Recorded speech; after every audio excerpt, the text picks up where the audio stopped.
Hello नमस्कार दोस्तों ये इमरान प्रतापगढ़ी कितना अच्छा बंदा है। राजनीति तो हर इंसान करते हैं, नेता बहुत है, लेकिन इसका विचारधारा कितना अच्छा है। कोई जातिवाद नहीं, कोई भेदभाव नहीं, कोई इंसान को परेशानी होती है तो हर इंसान की, गरीब की आवाज उठाता है। और अभी वक्फ बोर्ड के बारे में और बाकी हर मुश्किल में ये खड़ा है। एक बार इसका आप दिल से ये वीडियो पूरा सुनो और वीडियो को आगे शेयर करो प्लीज। असल में इंसान ऐसा ही होना चाहिए। और हमारे भारत में जो लोग रहते हैं सुबह से शाम तक जातिवाद करते हैं, हिंदू मुस्लिम, उसी से हमारा देश आगे नहीं जाएगा। हमारे देश को आगे बढ़ाना है तो हिंदू मुस्लिम सिख ईसाई सबको भाईचारा बनाकर रखना चाहिए। तो दोस्तों एक बार ये वीडियो पूरा सुनो। आपको वीडियो अच्छा लगे तो कमेंट करना और शेयर करना, ज्यादा से ज्यादा शेयर करना प्लीज। मैं आज जद पे हूं तो इतना खुशगुमान न हो, चराग सबके बुझेंगे हवा किसी की नहीं। हम डरे नहीं हैं, हम सिर्फ सरकार से अपील कर रहे हैं कि हमें अपना समझिए। हम आपके अपने हैं, इस देश के नागरिक हैं और आप ताकत में हैं। संख्या बल के आधार पर बिल हो सकता है आप पास करा लें, लेकिन आपको यह बात समझनी पड़ेगी कि हम तो वो तारीख हैं, जहनों में रहना है जिसे, कागजी पुर्जे नहीं जो फाड़ डाले जाएंगे। जिस जमीन पर मैं खड़ा हूं ये मेरी पहचान है। आप आंधी हैं तो क्या मुझको उड़ा ले जाएंगे? ये बिल सिर्फ इस देश के मुसलमानों को नीचा दिखाने का और अपने एक ऐसे मतदाता वर्ग को खुश करने का बिल है जिनको इस बिल के पास हो जाने से कुछ मिलेगा भी नहीं। जिल्ले इलाही, जमहूरियत जो है वो नफरत और ठसक से नहीं चलती है, अकड़ से नहीं चलती है। उसमें सबकी हिस्सेदारी जरूरी है। सबको समझना पड़ेगा कि जब जंगल में आग लगती है तो न वो बरगद बचते हैं जो हवा को आंधी में तब्दील करते हैं, न वो बांस बचते हैं जो आपसी रगड़ से चिंगारी पैदा करते हैं। जिस बिल को मुसलमानों के हुकूक की हिफाजत करने वाला बिल बताया जा रहा है, उसी को पेश करने के लिए और उस पर बात करने के लिए लोकसभा में भाजपा सरकार के पास एक भी मुस्लिम सांसद नहीं है। जिस वक्फ बिल को मुस्लिम महिलाओं को हक दिलाने वाला बताया जा रहा है, उसे संसद में पेश करने वाली पार्टी के पास न तो राज्यसभा में, न लोकसभा में, न देश की किसी विधानसभा में एक भी मुस्लिम महिला सदस्य नहीं। बस आप कह रहे हैं यह बिल उम्मीद की नई किरण है। नहीं साहब, इसे भले किरण जी लेके आए हैं, लेकिन ये उम्मीद की नहीं बल्कि नाउम्मीदी की किरण है। कल किरण रिजिजू जी कह रहे थे कि रेलवे की जमीनें देश की जमीनें हैं, डिफेंस की जमीनें देश की जमीनें हैं। हाँ मंत्री जी हैं, बिल्कुल हैं। तो हम भी तो इसी देश के नागरिक हैं, हम भी तो इसी देश के बेटे हैं। तो वक्फ की जमीनें भी तो इसी देश की जमीनें हैं, उनको पराया क्यों बोलते हैं आप? और मंत्री जी, मैं इस सदन में अलल ऐलान ये कहता हूं कि जब भी इस देश की जमीन को लहू की जरूरत होगी, आपसे 2 कदम आगे इमरान खड़ा मिलेगा। ये मैं आपसे यकीन दिलाते हुए कह रहा हूं। मैं सरकार से कहना चाहता हूं, हमसे हमारी इबादत गाहें तो मत छीनिए ना, हमारे घरों पे बुलडोजर तो मत चलाइए ना, हमारी कब्रों में तो हमें सुकून से सोने दीजिए ना। लेकिन डॉक्टर बाबा साहब अंबेडकर के संविधान को हर दिन कुचलने वाली ये सरकार देश के मुसलमानों से नफरत में इतनी अंधी हो गई है कि खुलेआम देश की संसद में देश सरकार के माइनॉरिटी मिनिस्टर साहब और होम मिनिस्टर साहब झूठ बोलते हैं और देश को गुमराह करते हैं। धन्यवाद मोदी जी, क्या बढ़िया सौगातें मोदी दे रहे हैं आप। पहले हमें गुजराते मोदी दिया, आप सौगातें मोदी दे रहे हैं। कि इसी ठसक के साथ देश की संसद में सीए का कानून भी लाया गया था। इनसे नागरिकता लेने के लिए 2000 व्यक्ति भी नहीं आए, जबकि इसके उलट इन्हीं की सरकार में पिछले 10 साल में 15 लाख से ज्यादा भारतीयों ने भारत की नागरिकता छोड़ करके दूसरे देश में जाकर के बस गए। यह हुआ उस कानून का अंजाम। जिस तरह आज वक्फ के फायदे गिनाए जा रहे हैं, उसी तरह से किसानों को भी कृषि कानूनों के फायदे गिनाए गए थे। लेकिन अंजाम क्या हुआ? 700 किसानों की शहादत लेने के बाद सरकार को अन्नदाता किसानों के सामने घुटने टेकने पड़े और कृषि कानून वापस लेने पड़े। कल कल देश के माइनॉरिटी मिनिस्टर ने लोकसभा में खड़े होकर एक शेर सुनाया था कि मुझसे कोई बदगुमान न हो, तो मैं उन्हें एक शेर सुनाना चाहता हूं। मैं आज जद पे हूं तो इतना खुशगुमान न हो, चिराग सबके बुझेंगे हवा किसी की नहीं। कि चिरागों के सफर में दबदबा हो आंधियों का, तो फिर अंजाम जुल्मत के सिवा कुछ भी नहीं होगा। ये दुनिया नफरतों के आखिरी स्टेज पर है, इलाज इसका मोहब्बत के सिवा कुछ भी नहीं होगा। मेरी पलकें गीली हैं। अगर देश की एक बहुत बड़ी आबादी को लगता है कि आप उसका भला करने के लिए नहीं, बल्कि उनकी इबादत गाहों, उनकी कब्रिस्तानों, उनकी खानकाहों को बर्बाद करने का बिल ला रहे हैं, तो फिर आप अगर समझाने में नाकामयाब रहे हैं तो यह आपकी नाकामयाबी है। पहले समझाइए, उसके बाद कोई बिल लेकर के आइए, तब शायद हम आपका इतनी पुरजोर तरीके से विरोध ना करें। हम ही को कातिल कहेगी दुनिया, हमारा ही कत्लेआम होगा। हम ही कुएं खोदते फिरेंगे, हम ही पे पानी हराम होगा। सभापति महोदय, सन 1947 में दिल्ली की जामा मस्जिद की तारीखी सीढ़ियों पर खड़े होकर के भारत रत्न मौलाना अबुल कलाम आजाद साहब ने कहा था कि मुसलमानों कहां जा रहे हो, यह है तुम्हारा मुल्क, यहां तुम्हारे आबाओ अजदाद की कब्रें हैं। उस वक्त मौलाना आजाद की ये सदाएं सुन करके लोगों ने अपने सरों की गठरियां उतार करके रख दी थी। आज उसी दिल्ली में मौजूद देश की संसद में एक बिल आया है जो हमसे उसी जामा मस्जिद की सीढ़ियों के सबूत मांगेगा, जो उन्हीं सीढ़ियों के पास अपनी कब्र में सोए हुए मौलाना आजाद को फिर से कब्र से सदा देनी पड़ेगी कि ये जो कब्र है वो मेरी कब्र है, ये किसी सरकार की जागीर नहीं है। सभापति महोदय, मैं जहां खड़ा हूं इसी संसद भवन के सामने सड़क के उस पार अपनी कब्र में सोए हुए भारत के पूर्व राष्ट्रपति फखरुद्दीन अली अहमद की कब्र है। शायद अब उस कब्र से भी सदाएं आए कि ये कब्र मेरी कब्र है, ये सरकार की जागीर नहीं है। सभापति महोदय, मैं वक्फ कानूनों में किए जा रहे संविधान विरोधी बदलावों के खिलाफ बोलने के लिए खड़ा हुआ हूं। संविधान का आर्टिकल 14 हो, 29 हो, 30 हो, चीख चीख कर कहता है कि देश में सब बराबर के हकदार हैं। आर्टिकल 26 कहता है कि सबको अपने अपने मजहबी कामों के लिए मंदिर, मस्जिद, गिरजाघर, गुरुद्वारों का निर्माण करने का हक है और उसका रखरखाव का भी हक है। लेकिन डॉक्टर बाबा साहब अंबेडकर के संविधान को हर दिन कुचलने वाली ये सरकार देश के मुसलमानों से नफरत में इतनी अंधी हो गई है कि खुलेआम देश की संसद में देश सरकार के माइनॉरिटी मिनिस्टर साहब और होम मिनिस्टर साहब झूठ बोलते हैं और देश को गुमराह करते हैं। झूठ शब्द असत्य बोलते हैं। सरकार ने इस बिल का नाम उम्मीद रखा है। मंत्री जी कल से इसे देश के मुसलमानों के लिए नई उम्मीद बता रहे हैं। नहीं मंत्री जी, न तो ये बिल मुसलमानों के लिए नई उम्मीद है और न ही उम्मीद की नई किरण। सभापति महोदय, भाजपा ने पूरे देश में वक्फ के नाम पर कई सारे झूठ फैलाए हैं। आइए आज उनकी सच्चाई पर बात करते हैं। वक्फ ट्रिब्यूनल को ऐसे बताया जाता है जैसे वक्फ ट्रिब्यूनल कोई मजहबी खाप पंचायत हो। सभापति महोदय, जबकि सच्चाई यह है कि वक्फ ट्रिब्यूनल भी तो सरकारी न्यायिक विभाग है जिसमें सरकार द्वारा नियुक्त जज होते हैं, जिसमें प्रशासनिक अधिकारी होते हैं, कहीं ऊपर से थोड़ी आ गए।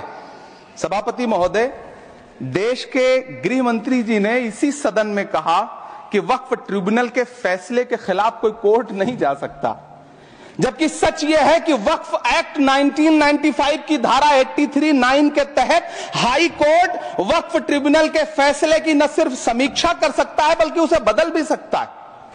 सच तो यह है कि वक्फ बोर्ड खुद अपनी जमीनों के लिए कई सारी कोर्ट में मुकदमे लड़ रहा है। सभापति महोदय, दिल्ली की जिन 123 संपत्तियों को लेकर कल माइनॉरिटी मिनिस्टर, होम मिनिस्टर साहब और अभी आदरणीय नेता सदन बात कर रहे थे, आइए उनकी सच्चाइयों पे भी बात करते हैं। 1911 में जब अंग्रेजी हुकूमत ने कोलकाता के बजाय दिल्ली को राजधानी बनाने का फैसला किया तो रायसीना हिल्स के चारों तरफ जो मुसलमानों की ढेर सारी जमीनें थी उनको एक्वायर किया गया और लुटियन को इसकी तामीर की जिम्मेदारी सौंपी गई। सेंट्रल विस्टा की तरह लुटियन जोन का मेगा प्लान तैयार हुआ, लेकिन उस वक्त के मुसलमानों ने उस वक्त की अंग्रेजी हुकूमत से अपनी इबादत गाहों को बचाने के लिए लड़ाई लड़ी। मामला ब्रिटिश गवर्नमेंट तक पहुंचा। तब यह तय हुआ कि वो जो धार्मिक स्थल हैं उन्हें जस का तस रहने दिया जाएगा। इंडिया गेट के बगल वाली मस्जिद हो, जाब्तागंज, सुनहरी बाग मस्जिद हो, पार्लियामेंट रोड वाली मस्जिद हो, ऐसी 123 संपत्तियों के मैनेजमेंट के लिए 1913 में मुसलमान वक्फ वैलिडेशन एक्ट बना और उसके बाद एक नया शहर बसाया गया जिसे लुटियंस जोन का नाम दिया गया। फिर 1943-45 के बीच एक और समझौता हुआ आजादी से पहले, उसके तहत काफी सारी वक्फ जायदादों को सुन्नी मजलिस औकाफ बनाकर उसके अंडर किया गया ताकि उसकी देखरेख की जा सके। गृह मंत्री जी 2 दिन से सदन में जो बात कह रहे हैं वो दरअसल 123 संपत्तियां उसी सुन्नी मजलिस औकाफ के तहत आती है। सभापति महोदय, आजाद भारत आजाद हुआ। आजादी के बाद भारत में 1954 में वक्फ एक्ट लागू हुआ, जिसकी धारा 9 के तहत 1964 में केंद्रीय वक्फ काउंसिल का गठन हुआ। दिल्ली की वही 123 प्रॉपर्टीज को 1970 में सर्वे गजट करके गजट नोटिफाई किया गया। इसके निपटारे के लिए पूर्व प्रधानमंत्री इंदिरा जी के द्वारा 1974 में एक बर्नी कमेटी बनाई गई। बर्नी कमेटी ने 1976 में इन 123 संपत्तियों को दिल्ली वक्फ बोर्ड की संपत्ति होने की रिपोर्ट सौंपी। उस रिपोर्ट के आधार पर 1984 में कांग्रेस सरकार ने उन 123 प्रॉपर्टीज को दिल्ली वक्फ बोर्ड को सौंपने का फैसला किया, जिसके खिलाफ विश्व हिंदू परिषद कोर्ट गई। मामला 2011 तक पेंडिंग रहा। फिर 2011 में कोर्ट ने सरकार को आदेशित किया कि इसका निपटारा करो। तब 2013 में तत्कालीन यूपीए सरकार ने दिल्ली की उन्हीं 123 जायदादों को बर्नी कमेटी की सिफारिशों के मुताबिक वक्फ बोर्ड के हवाले किया। यही वो प्रॉपर्टीज हैं जिनके नाम से गृहमंत्री जी कल से कांग्रेस को कोस रहे हैं। फिर आई 2014 में भाजपा की सरकार, जो तब से इन जमीनों को हड़पने की साजिश कर रही है। जिस बिल को मुसलमानों के हुकूक की हिफाजत करने वाला बिल बताया जा रहा है, उसी को पेश करने के लिए और उस पर बात करने के लिए लोकसभा में भाजपा सरकार के पास एक भी मुस्लिम सांसद नहीं है। जिस वक्त, मैं लोकसभा कह रहा हूं, सुना करिए, जिस वक्फ बिल को मुस्लिम महिलाओं को हक दिलाने वाला बताया जा रहा है, उसे संसद में पेश करने वाली पार्टी के पास न तो राज्यसभा में, न लोकसभा में, न देश की किसी विधानसभा में एक भी मुस्लिम महिला सदस्य नहीं। कल किरण रिजिजू जी कह रहे थे कि रेलवे की जमीनें देश की जमीनें हैं, डिफेंस की जमीनें देश की जमीनें हैं। हां मंत्री जी, हैं, बिल्कुल हैं। ये जो वक्फ की जमीनें हैं, ये हमारे पुरखों ने धार्मिक कामों के लिए डोनेट किया है, तो हम भी तो इसी देश के नागरिक हैं, हम भी तो इसी देश के बेटे हैं, तो वक्फ की जमीनें भी तो इसी देश की जमीनें हैं। उनको पराया क्यों बोलते हैं आप? सभापति महोदय, अशफाकुल्लाह खान जब फैजाबाद की जेल में फांसी के फंदे पर झूल रहे थे, तो इसी देश की जमीन के लिए झूल रहे थे ना। सभापति महोदय, अंडमान की जेल में काला पानी की सजा काटकर अपनी जान देने वाले मौलाना फजले हक खैराबादी हो या शेर खान अफरीदी हो, वो भी तो इसी जमीन के लिए अपनी जान दे रहे थे ना। सभापति महोदय, पाकिस्तान के खिलाफ लड़ते हुए अपनी जान देने वाले महावीर चक्र विजेता ब्रिगेडियर उस्मान हो या पाकिस्तान के पैटर्न टैंक उड़ाने वाला परमवीर चक्र विजेता वीर अब्दुल हमीद हो, वो भी तो इसी जमीन के लिए अपनी जान दे रहा था ना। और मंत्री जी, मैं इस सदन में अलल ऐलान ये कहता हूं कि जब भी इस देश की जमीन को लहू की जरूरत होगी, आपसे 2 कदम आगे इमरान खड़ा मिलेगा, ये मैं आपसे यकीन दिलाते हुए कह रहा हूं। सभापति महोदय, मैं सरकार से कहना चाहता हूं, हमसे हमारी इबादत गाहें तो मत छीनिए ना, हमारे घरों पे बुलडोजर तो मत चलाइए ना, हमारी कब्रों में तो हमें सुकून से सोने दीजिए ना। सभापति महोदय, माइनॉरिटी मिनिस्ट्री का बजट कट करके, मुस्लिम बच्चों की स्कॉलरशिप बंद करके अब सरकार कह रही है कि हम वक्फ की आमदनी से गरीब मुसलमानों का भला करेंगे। गुजरात की बेटी बिल्किस के बलात्कारियों की रिहाई के बाद उन्हें माला पहनाने वाली लोगों के नेता ये कह रहे हैं कि यह बिल मुस्लिम महिलाओं को उनका हक दिलाएगा। धन्यवाद मोदी जी, क्या बढ़िया सौगातें मोदी दे रहे हैं आप। पहले हमें गुजराते मोदी दिया, आप सौगातें मोदी दे रहे हैं। लेकिन यह सरकार इतना याद रखे कि इसी ठसक के साथ देश की संसद में सीए का कानून भी लाया गया था और कहा गया था बड़े बड़े भाषण देकर के कि पड़ोसी देशों से हिंदू भाइयों को ला करके यहां नागरिकता दी जाएगी। लेकिन मैं आपके संज्ञान में लाता हूं सर कि पिछले इतने दिनों में इनसे नागरिकता लेने के लिए 2000 व्यक्ति भी नहीं आए, जबकि इसके उलट इन्हीं की सरकार में पिछले 10 साल में 15 लाख से ज्यादा भारतीयों ने भारत की नागरिकता छोड़ करके दूसरे देश में जाकर के बस गए। यह हुआ उस कानून का अंजाम। सभापति महोदय, इसी तरह की जिद के साथ किसानों के खिलाफ भी कानून लाए गए थे।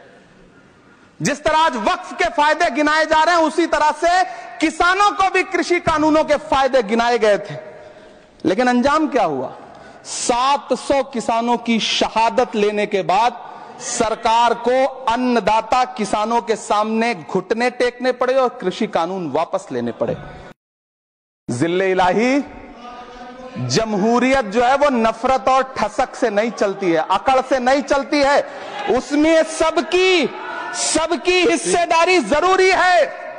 कल देश के माइनॉरिटी मिनिस्टर ने लोकसभा में खड़े होकर एक शेर सुनाया था कि मुझसे कोई बदगुमान न हो, तो मैं उन्हें एक शेर सुनाना चाहता हूं कि मैं आज जद पे हूं तो इतना खुशगुमान न हो।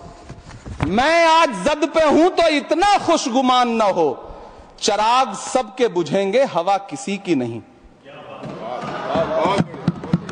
नीतीश कुमार जी हो, चंद्रबाबू नायडू जी हो, चिराग पासवान जी हो, जयंत चौधरी जी हो, देवे गौड़ा जी हो, जीतन राम मांझी जी हो, सबको समझना पड़ेगा कि जब जंगल में आग लगती है तो न वो बरगद बचते हैं जो हवा को आंधी में तब्दील करते हैं, न वो बांस बचते हैं जो आपसी रगड़ से चिंगारी पैदा करते हैं।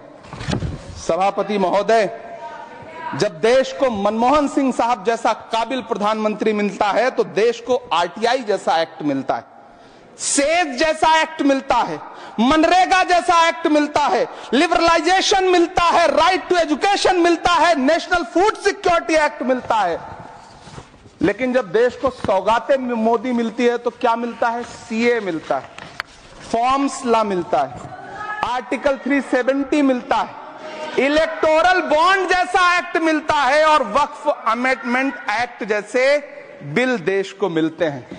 मुझे तो अपने हमवतन भाइयों से पूछना है कि आपको अपने बच्चों की तरक्की, खुशहाली और नौकरी की दरकार है या फिर मुसलमानों की दान की गई जमीनों को लूटकर धन्ना सेठों को देने की साजिश करने वाले कानून की?